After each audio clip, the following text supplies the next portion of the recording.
Welcome to journalist TV news. Khammam జిల్లాలో దశాబ్దాల నుంచి పోరాటం చేసినా నెరవేరని హామీ ఏమైనా ఉంది అంటే జర్నలిస్ట్ ఇళ్ల స్థలాల సమస్య అని చెప్పక తప్పదు.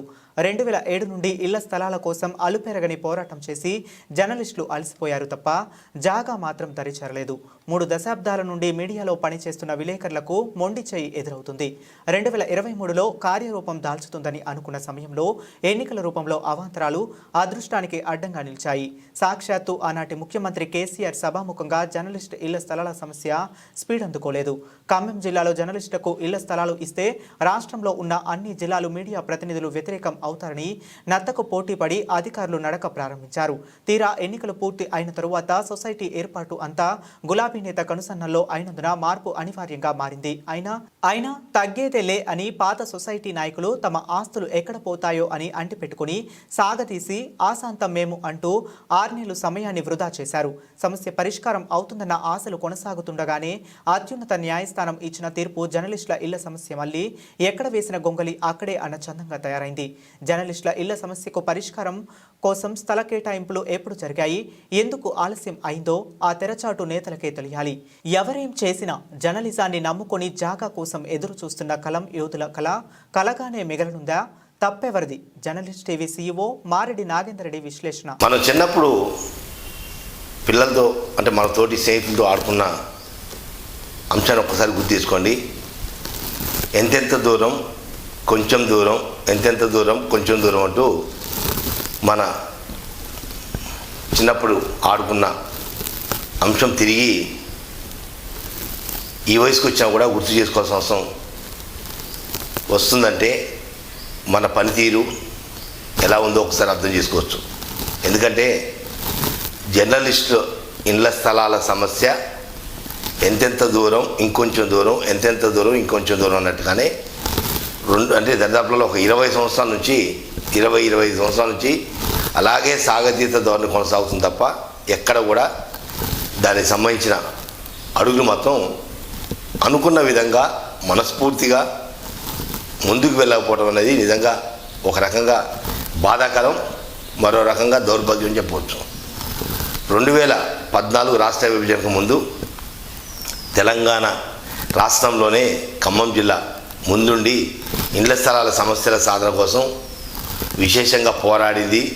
ఒక ప్రభుత్వ స్థలం అలాట్మెంట్ కావటం, ఆ స్థలాన్ని చదును చేయటం, ఆక్యుపై చేయటం, తీరా కొన్ని దుష్టశక్తుల పన్నాగంతో నోటికాడు ఇచ్చిన కూడు నేలపాలైనట్టుగా 5 ఎకరాల స్థలం గద్దెల తన్నుకుపోయారు కొంతమంది ప్రభుత్వ అధికారులు, లేదు కొంతమంది లోపాయికారి రాజకీయ నాయకుల వ్యవహార శైలి వల్ల అలా జరిగిపోయింది. తీరా 2013లో ఇదే కలెక్టరేట్ ముందు, పాత కలెక్టరేట్ ముందు ఆందోళన చేసినప్పుడు ప్రస్తుతం మంత్రిగా ఉన్న తుమ్మల నాగేశ్వరరావు గారు లేదా ఆనాటి ప్రెస్ అకాడమీ చైర్మన్ అల్లం నార్ లాంటి సీనియర్ జర్నలిస్టులు వచ్చి ఆందోళనలో కథం కలిపి మాట కలిసి ఇక వచ్చే ప్రభుత్వంలో రాష్ట్రంలో తొలి ఇళ్ల స్థలాల సమస్య, జర్నలిస్టుల ఇళ్ల స్థలాల సమస్య ఇక్కడి నుంచే ప్రారంభమవుతుంది. ఆ సమస్యను పరిశీలించిన మాది బాధ్యత అంటూ ఒకవేళ మన ప్రభుత్వం వచ్చి తెలంగాణ రాష్ట్ర విభజన తర్వాత ప్రభుత్వం ఏర్పడిన వెంటనే మొదటి సంతకం, మొదటి ఫైలు,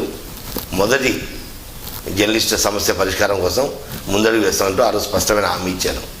2014 ప్రస్తుతానికి 2024 అంటే 11 ఏళ్ళు అవుతుంది. అటుగా 10 ఏళ్ళు 11 అవుతుంది తరుణాలు 2025 కూడా అడుగు పెట్టాం కాబట్టి అంటే ఈ 11 ఏళ్లలో ఎప్పుడు అంటే ఇక వస్తుంది అంటూ రకరకాల ఈక్వేషన్ తోటి ఎట్టకేలకు 2023 జనవరిలో కొంత ప్రభుత్వ భూమి అలాట్మెంట్ అయింది. అంటే జర్నలిస్ట్ ఇళ్ల స్థలాల కోసం అలాట్మెంట్ చేస్తూ ఆనాటి బీఆర్ఎస్ ప్రభుత్వం, ఆనాటి రవాణా శాఖ మంత్రి పువ్వాడ అజయ్ కుమార్ సారథ్యంలో ల్యాండ్ అలాట్మెంట్ కంప్లీట్ అయిపోయింది. తీరా దానికి కొంత అమౌంట్ కట్టాలి. అమౌంట్ సమకూర్చుకొని ఇళ్ల స్థలాల పంచుకోవడం అనేది జర్నలిస్ట్ అందరికీ కూడా ఒక ఆశ, సుదీర్ఘమైన ఆశకు శ్రీకారం చుడతారని చెప్పి అందరూ కూడా ఆశపడ్డారు. తీరా గవర్నమెంట్ కొనసాగుతున్న సమయంలోనే అది ఎందుకో ముందుకు పడకపోవటం రకరకాల కారణాలతోటి అలా ఎన్నికల వరకు సాగదీసి ఎందుకంటే ఒకసారిగా ఖమ్మం జర్నలిస్టులకు ఇళ్ల స్థలాలు ఇస్తే రాష్ట్రంలో మిగిలిన జిల్లాలు కూడా ఇవ్వాల్సి వస్తుంది కాబట్టి కొంత సాగదీత ధోరణితోటి ఎన్నికల వరకు కూడా అలాగే కొనసాగించారు. తీరా ఎన్నికలు అయిపోయి ఇక జర్నలిస్ట్ ఇళ్ల స్థలాల సమస్య కొలిక్కి వస్తుంది, ఇక పంపకాలే ఉన్నాయనే సమయంలో జర్నలిస్ట్ హౌసింగ్ సొసైటీ ఏకపక్షంగా ఒక రాజకీయ పార్టీ నాయకుడి కన్సర్న్లో ఏర్పాటైంది కాబట్టి దాన్ని ప్రక్షాళన చేయాలంటూ కొత్తగా ఏర్పడిన ప్రభుత్వంలోని కొంతమంది పెద్దలు సూచన చేసిన నేపథ్యంలో 11 నెలల పాటు సొసైటీని మార్చకుండా అదే సొసైటీని పట్టుకు వేలాడుతున్న కొంతమంది నేతల తీరుతోటి అలాగే కొనసాగింది. తీరా ఆ సొసైటీ అలా ఉండగానే సుప్రీంకోర్టు ఆదేశాల మేరకు అసలు హౌసింగ్ సొసైటీలు అనేది చెల్లవు అంటూ హైదరాబాద్ బేస్గా ఇచ్చిన తీర్పు అది జర్నలిస్టు చెంపపెట్టని చెప్పవచ్చు. అంటే ప్రభుత్వం, కాంగ్రెస్ ప్రభుత్వం ఏర్పడి 11 నెలల కాలంలో కేవలం ఒక 2-3 నెలల్లో కనుక హౌసింగ్ సొసైటీ ప్రక్షాళన చేస్తుంటే ఇప్పటి వరకు అంటే సుప్రీంకోర్టు ఆదేశాలు వచ్చే లోపలనే ప్లాట్ అలాట్మెంట్ అయిపోతుంది, రిజిస్ట్రేషన్ కూడా అయిపోతుంది. కానీ ఇంతవరకు ఒక్క అడుగు కూడా ముందుకు పడలేదు. దీనికి ఎవరు కారణం? ఏ నాయకత్వం కారణం? ఏ నాయకుల వైఫల్యం? జర్నలిస్ట్ అని మభ్య పెడుతూ జర్నలిస్టులే ప్రజల్ని చైతన్యం చేసి రాజకీయ నాయకులకు ఓనమాలు నేర్పే జర్నలిస్టులకే పంగనామాలు పెట్టింది ఎవరు? ఒక్కసారి ఆలోచించాల్సిన అవసరం ఎంతైనా ఉంది. అది ఎవరైనా కావచ్చు, ఏ యూనియన్ కావచ్చు. ఎందుకు 13 నెలల పాటు కాలయాపన చేశారు? ఒకవేళ సొసైటీ ప్రక్షాళన చేస్తే వచ్చే నష్టం ఏంటి? ఇది గతంలో జర్నలిస్ట్ టీవీ తరఫున పలుమార్లు ప్రస్తావించినప్పుడు సన్నాయి నొక్కులు నొక్కారు. కావాలని చెడగొడుతున్నారు, ఇంకేదో ఎవరు పబ్బం గడుపుకునే అవకాశం ఉంది? ఎవరు పేరు ప్రఖ్యాతి ఉంది? 320 మంది జర్నలిస్టుల కంఠశోష అని మైకులు పట్టుకుని మాట్లాడిన నాయకులంతా గత 2 నెలల నుంచి సుప్రీంకోర్టు తీర్పు వచ్చిన తర్వాత ఎందుకు దాని మీద స్పందించట్లేదు? ఇంకా ఏదో మభ్యపెట్టాలని కేవలం కొంతమంది వ్యక్తుల వల్ల, కొంతమంది జర్నలిస్టుల పెత్తనం వల్లనే ఈ పరిస్థితి దాపురించినది వాస్తవం.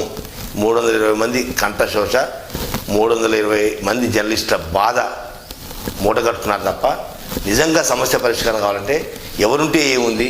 సొసైటీ అయితే ఏ సొసైటీ అయితే ఉంది, నాకు ప్లాట్ రావాలి అనే ఒక ఆలోచన లేకుండా పెత్తనం కోసం హడావుడి చేసి అలాగే కొనసాగించి చిట్ట చివరికి సుప్రీంకోర్టు ఏదైతే హౌసింగ్ సొసైటీని రద్దు చేశారో దాంతో నోటికాడికి వచ్చిన కూడు మళ్ళీ తిరిగి నేలపాలైంది. అది వాస్తవం. జర్నలిస్టులు ఒక్కసారి ఆలోచించండి.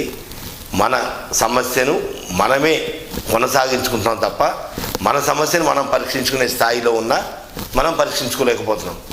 నిజంగా ఇది ఎవరి వైఫల్యం? ఎందుకు ఇలా జరిగింది? ఒక్కసారి మననం చేసుకోండి. ఇక భవిష్యత్తులో ఏం జరగాలో కూడా ఒక్కసారి మళ్ళీ 320 మంది జర్నలిస్టులు ఒక్కసారి ఆలోచించి ఆ దిశగా అడుగులు వేయండి. యూనియన్తో సంబంధం లేదు. మనకు మనం జర్నలిస్టం, మనని ప్రభుత్వం గుర్తించాలన్నా లేదా మన ప్రభుత్వం నుంచి ఏదైతే ఫలాలు అందాలన్నా మనకు మనం ముందు పడాలి. యూనియన్లు ఇవాళ ఉండొచ్చు, రేపు పోవచ్చు, లేదా నాయకులు ఇవాళ ఒకళ్ళు ఉంటారు, రేపు ఇంకోళ్ళు ఉంటారు. మనకు నాయకులతో సంబంధం లేదు, యూనియన్లతో సంబంధం లేదు. ఓన్లీ మన కులం వల్ల జర్నలిస్ట్ కులం కాబట్టి ఆ దిశగా అడుగులు వేసి మరొక్కసారి ఇళ్ల స్థలాల సాధన కోసం ఎలా చేయాలి, ఎలా ముందుకు వెళ్ళాలో ఒకసారి జర్నలిస్ట్ సమాజం ఆలోచించాలని చెప్పి జర్నలిస్ట్ టీవీ మనస్ఫూర్తిగా కోరుకుంటుంది.